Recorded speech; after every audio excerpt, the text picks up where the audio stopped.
Hello दोस्तों, स्वागत है आप सभी लोगों का हमारे चैनल पर। दोस्तों आज की इस वीडियो में आप सभी लोगों को क्लास 12th मैथ का तीसरा चैप्टर जो कि आव्यूह है उसको मैं आप सभी लोगों को कराने वाला हूं। जी हाँ दोस्तों, मैट्रिक्स चैप्टर बहुत ही आसान चैप्टर है आव्यूह।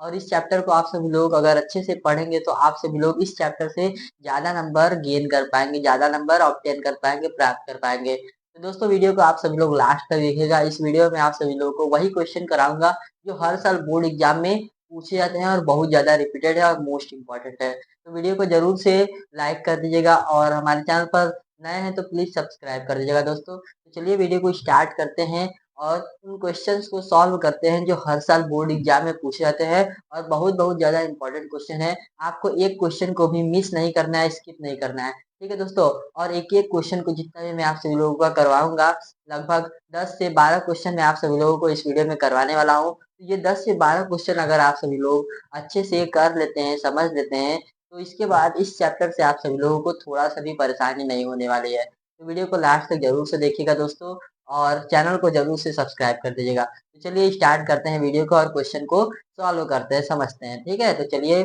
आगे बढ़ते हैं।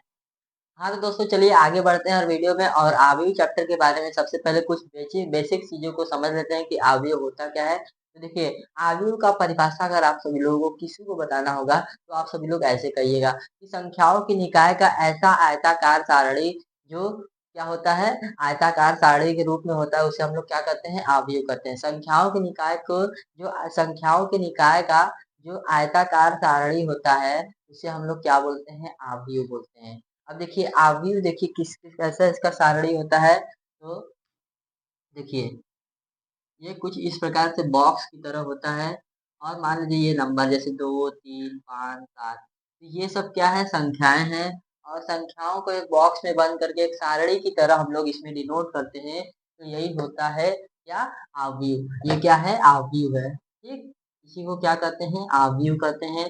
अब कुछ और बात है इसमें, समझिएगा। अब देखिए इसमें, देखिए ये क्या है हमारा, ये इसको हम लोग क्या बोलते हैं, रो बोलते हैं। जो ये वाला क्या है, इसको हम लोग क्या बोलते हैं, रो बोलते हैं। ठीक है, यानी कि स्तंभ, सॉरी पंक्ति,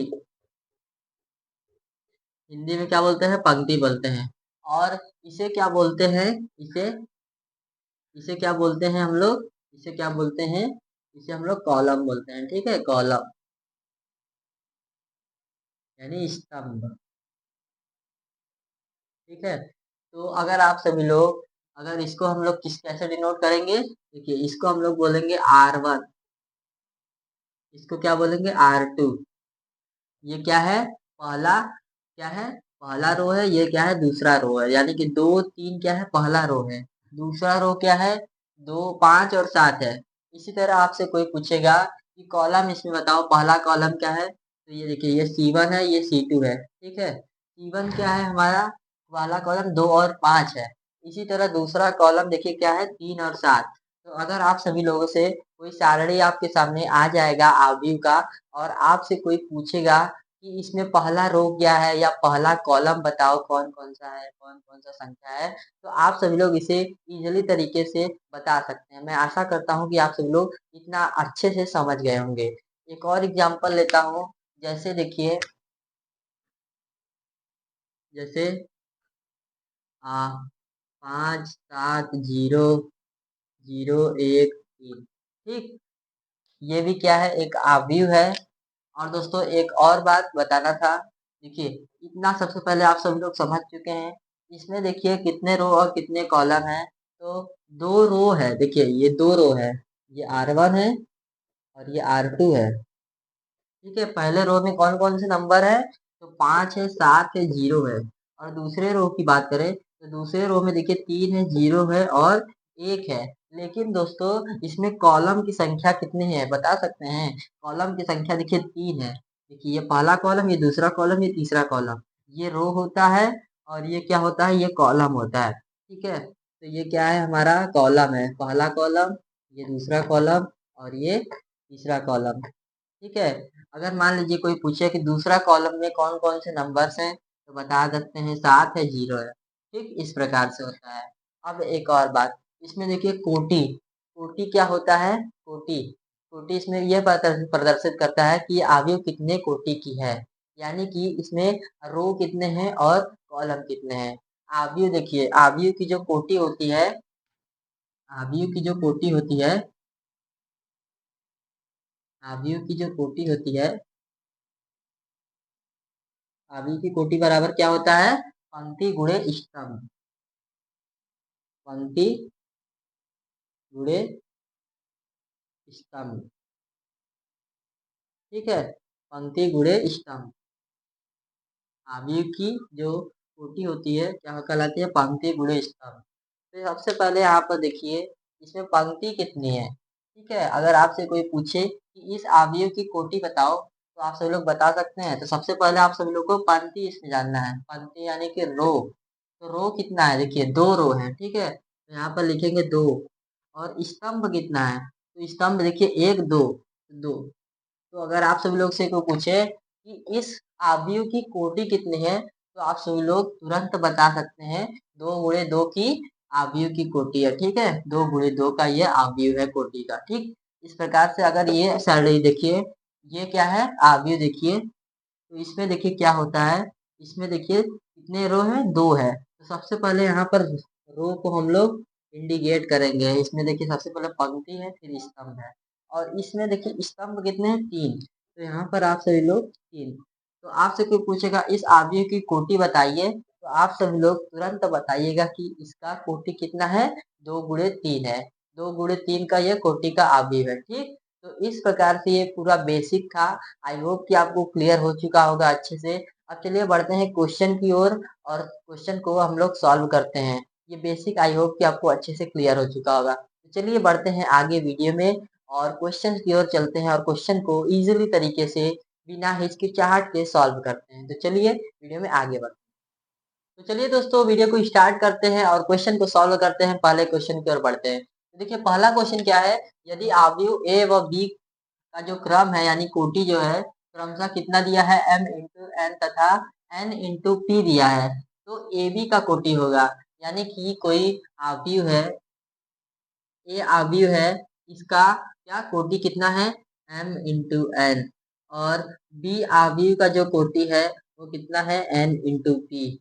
तो देखिए जब कोई सारणी, सॉरी सारणी नहीं अवयव, जब कोई अवयव m इंटू एन, देखिए जब कोई 2 अवयव होता है और उनका क्या होता है, गुणा होता है। देखिए ए और बी का अलग अलग है कोटि, और जब ए और बी को एक साथ निकालेंगे तो क्या होता है इस परिस्थिति में, देखिए m इंटू एन ये हो गया, और n इंटू पी।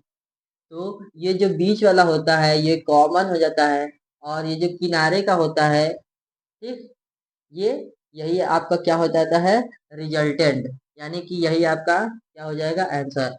आंसर का मतलब यही ए बी का कोटि, ए बी अवयव का क्या हो जाएगा, कोटि हो जाएगा। तो इस प्रकार से ये होता है। सबसे पहला क्वेश्चन में देखिए यही है, सिंपल सा लॉजिक है, ये फॉर्मूला है। एक प्रकार से आप सभी लोग इसे फॉर्मूले के रूप में भी समझ सकते हैं कि मान लीजिए कोई ए अवयव है, ए अवयव का देखिए m इंटू एन है, दूसरा क्या है n इंटू पी है। तो देखिए एक चीज और मैं आप सभी लोगों को इसमें क्लियर कर दे रहा हूँ कि 2 अवयव का गुणा तभी होगा कि 2 अवयव कोई, हाँ 2 अवयव देखिए जो 2 अवयव होगा, जैसे m इंटू एन और n इंटू पी है, तो इसमें n कॉमन मिलने चाहिए।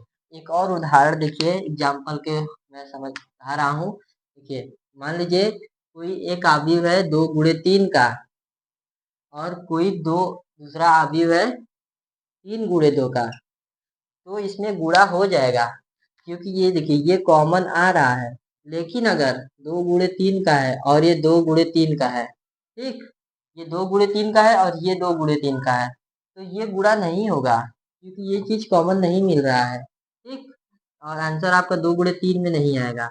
ये चीज आपका कॉमन होना चाहिए, बीच वाला हिस्सा, तभी आपका गुणा होगा, ठीक। तो इस प्रकार से देखिए इसमें कॉमन मिल रहा था, तो ये n और ये n आपका निकल गया, और आंसर आपका आ गया m इंटू पी। तो इस प्रकार से ये आंसर हो जाएगा। आई होप कि आपको ये अच्छे से क्लियर हो चुका होगा। अगर आपको ये अच्छे से समझ में आया होगा तो लाइक कर दीजिएगा वीडियो, और इस पर आप सभी लोग एक उदाहरण अपने से कर लीजिएगा। बाकी मैं आगे बता रहा हूँ, तो वीडियो खत्म हो जाएगा तो जरूर से इस पर एक एग्जाम्पल आप कर लीजिएगा। एक 2 गुणे 3 का अवयव लीजिएगा, एक और 2 गुणे 3 का लीजिएगा, और फिर देखिएगा गुणा हो रहा है कि नहीं। ठीक, तो चलिए अब वीडियो में आगे बढ़ते हैं और अच्छे से दूसरे क्वेश्चन को भी समझ बढ़ते हैं दूसरे क्वेश्चन की ओर। तो देखिए दूसरा क्वेश्चन क्या बोल रहा है, कह रहा है कि यदि किसी अवयव में 10 अवयव है तो संभव कोटियां होंगी। अवयव का मतलब आप सभी लोग समझ लीजिएगा, अवयव का मतलब संख्या, ठीक है, अवयव का मतलब संख्या, ठीक, कितने उसमें अवयव है या कितने संख्याएं हैं। तो सबसे पहले देखिए इसने क्या बोला है कि 10 अवयव में 10 अवयव है, ठीक है, संभव कोटि। संभव कोटि का मतलब क्या है कि मान लीजिए कोई अवयव है, इसमें 10 कोटि है, सॉरी 10 अवयव है, तो इसमें कोटि किस प्रकार से हो सकती है। तो देखिए ये 1 गुणे 10 का भी हो सकता है, ठीक है, 10 गुणे 1 का भी हो सकता है, 2 गुणे 5 का भी हो सकता है, 5 गुणे 2 का भी हो सकता है। और क्या क्या संभावना बन सकती हैं, और कुछ बन रही हैं,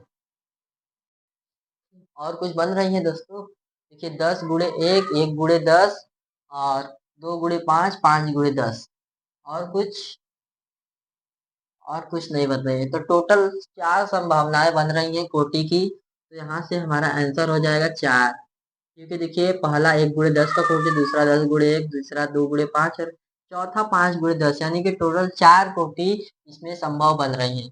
तो दूसरा इसका आंसर हो जाएगा 4। तो इस प्रकार से आपका एमसीक्यू में क्वेश्चन बन सकता है कि इसमें संभव कोटि क्या होगा अगर इसमें इतना अवयव है। ठीक, तो इस प्रकार से मान लीजिए आप सभी लोगों को 12 यहाँ दे देता, सपोज दैट मान लीजिए यहाँ 12 है, तो 12 में देखिए क्या हो सकता है, 1 गुणे 12 हो सकता है, 12 गुणे 1 हो सकता है, ठीक है, 2 गुणे 6 हो सकता है, 6 गुणे 2 हो सकता है, 3 गुणे 4 हो सकता है, 4 गुणे 3 हो सकता है, ठीक, और भी संभावनाएं हैं, और भी संभावनाएं हैं, और भी संभावनाएं हैं,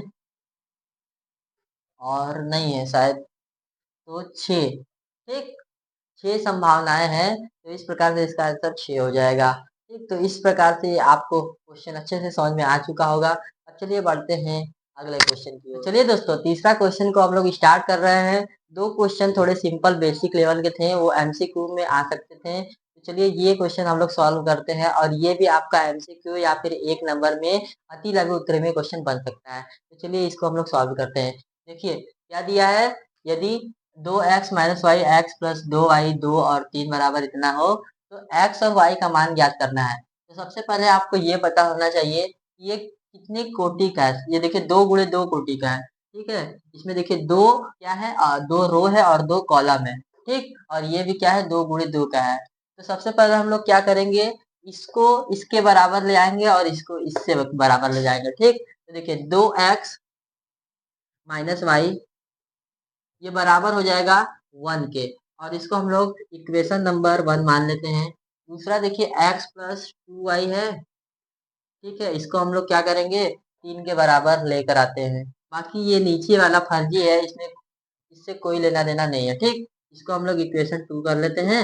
अब देखिए क्या होगा, यहाँ पर है 2y और यहाँ पर है y, तो हम लोग क्या करेंगे इक्वेशन नंबर 1 में हम लोग क्या करेंगे 2 से क्या करेंगे गुणा करेंगे, ठीक, और इसको हम लोग एज इट इज 1 से रहने देंगे, ठीक है।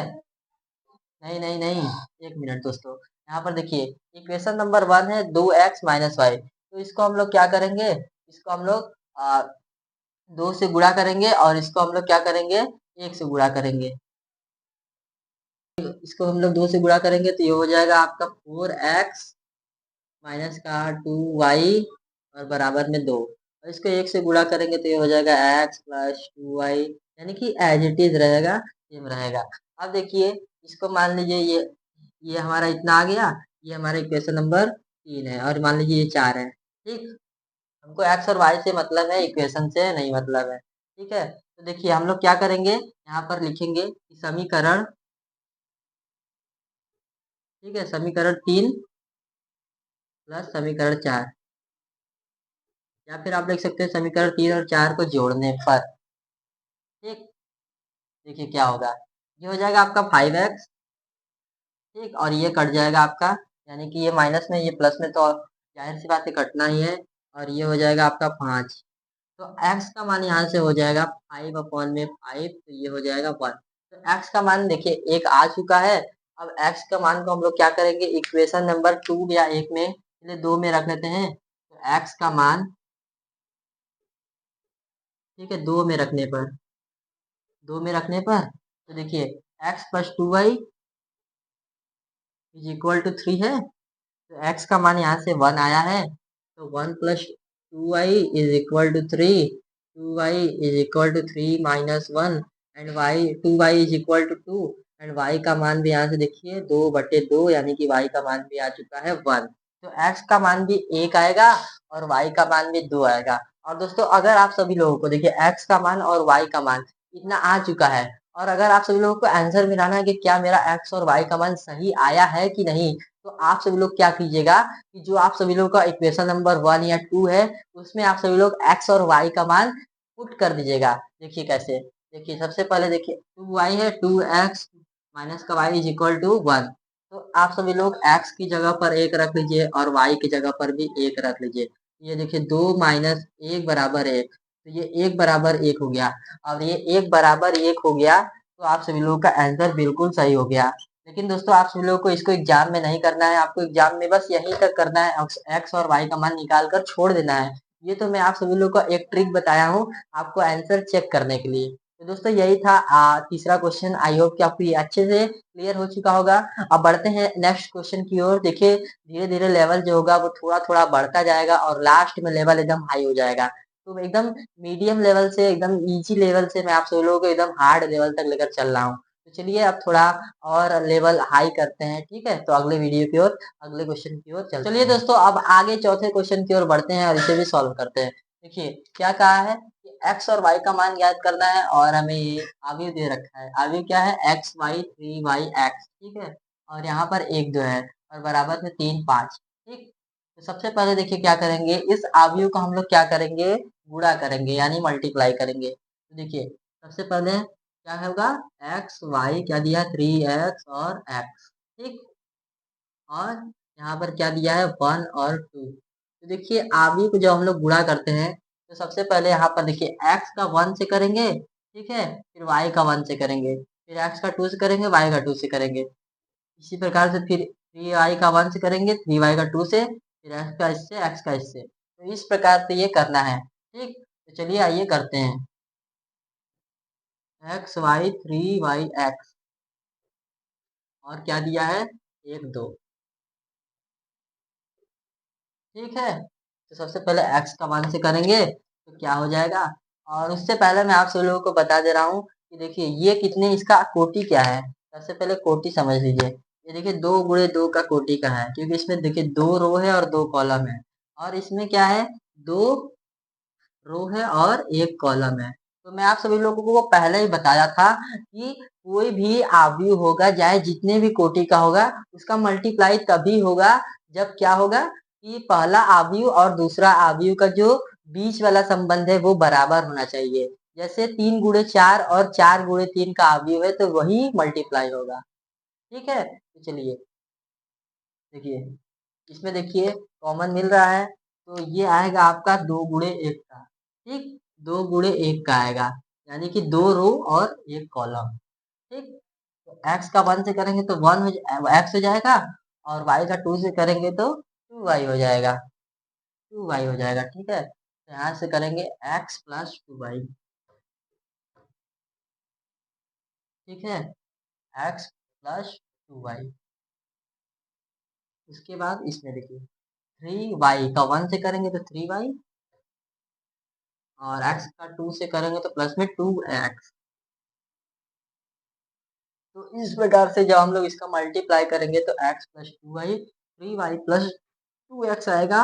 और ये हमारा क्या है, 2 × 1 का है, यानी कि 2 रो और 1 कॉलम, ठीक है, आव्यूह है। अब देखिए, अब इसके बराबर में हमको ये दिया है, तो यहाँ से हम लोग क्या करेंगे, x plus 2y, 3y plus 2x is equal to 3 5 दिया है। जो ये भी 2 × 1 का आव्यूह है, ये भी 2 × 1 का आव्यूह है कोटि का। तो इसको हम लोग इसके बराबर कर देंगे, इसको इसके बराबर कर देंगे, x plus 2y is equal to 3, 3x plus 2y is equal to 5। 3y plus 2x, 3y plus 2x is equal to 5।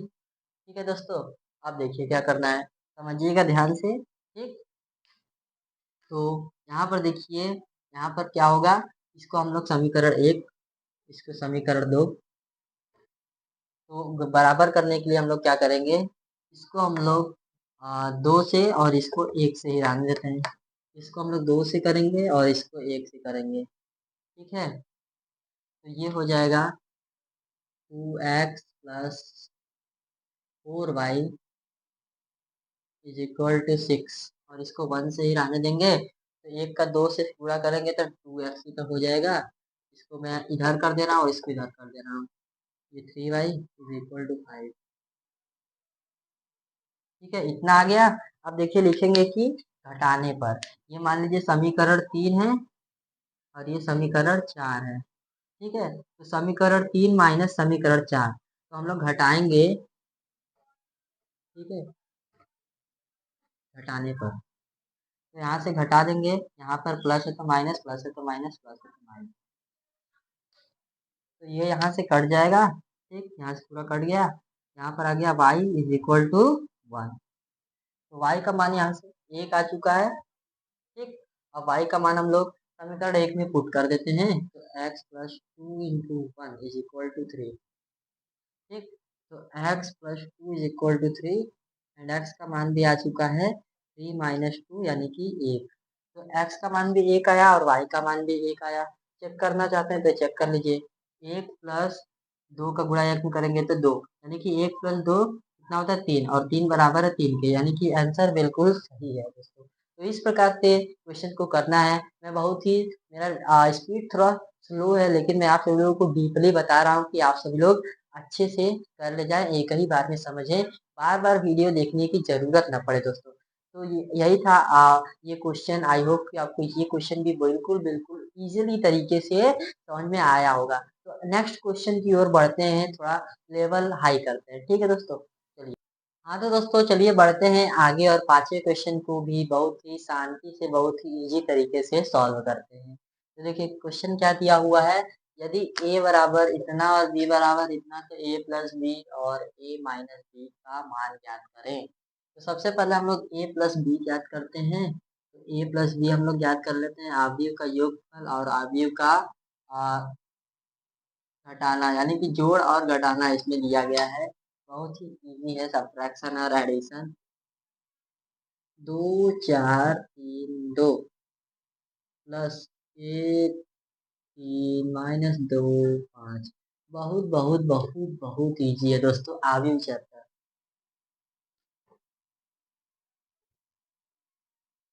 देखिए 2 1 3, 4 3 7, 3 और माइनस 2। ये देखिए प्लस और माइनस क्या होता है, माइनस होता है। अगर यहाँ माइनस होता तो ये प्लस हो जाता, ये मैं आपको माइनस वाले में बताऊंगा, लेकिन अब यहाँ देखिए प्लस और माइनस माइनस होता है, तो यहाँ पर हो जाएगा माइनस। तो 3 माइनस 2 हो जाएगा 1, और 2 और 5 कितना हो जाएगा, 7। तो इस प्रकार से इसका आंसर ये आ जाएगा। अब a माइनस बी निकाल,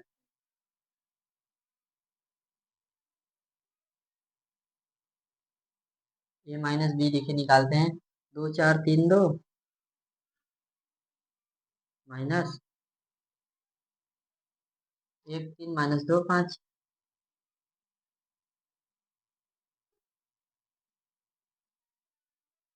देखिए इसमें क्या है, 2 माइनस 1 करेंगे तो 1 हो जाएगा, 4 माइनस 3 करेंगे तो 1 हो जाएगा, 3 माइनस माइनस प्लस, यानी कि 3 प्लस 2 करेंगे तो 5 हो जाएगा, और 2 माइनस 5 करेंगे तो क्या हो जाएगा, माइनस का 3 हो जाएगा, क्योंकि माइनस 5 बड़ा है और प्लस 2 छोटा है, इसलिए माइनस का 3 हो जाएगा। तो दोस्तों इस प्रकार से a प्लस बी और a माइनस बी को हमने याद कर लिया है। ठीक है दोस्तों, तो आई होप कि ये क्वेश्चन भी आपको बहुत बहुत सिंपल तरीके से समझ में आया होगा। तो दोस्तों अगर आप सभी लोग आपको ये वीडियो पसंद आ रहा होगा तो प्लीज़ वीडियो को लाइक कर दीजिएगा दोस्तों, और चैनल को जरूर से सब्सक्राइब कर दीजिएगा। ठीक है दोस्तों, बाकी मैं आप सभी लोगों को अगला क्वेश्चन ज़रूर से कराता, लेकिन एक काम आ चुका है मेरे पास, ठीक है? कहीं मुझे इम्पोर्टेंट जाना पड़ रहा है कहीं इमरजेंसी में, इसलिए दोस्तों मैं इस क्लास को यहीं पर एंड करने जा रहा हूँ।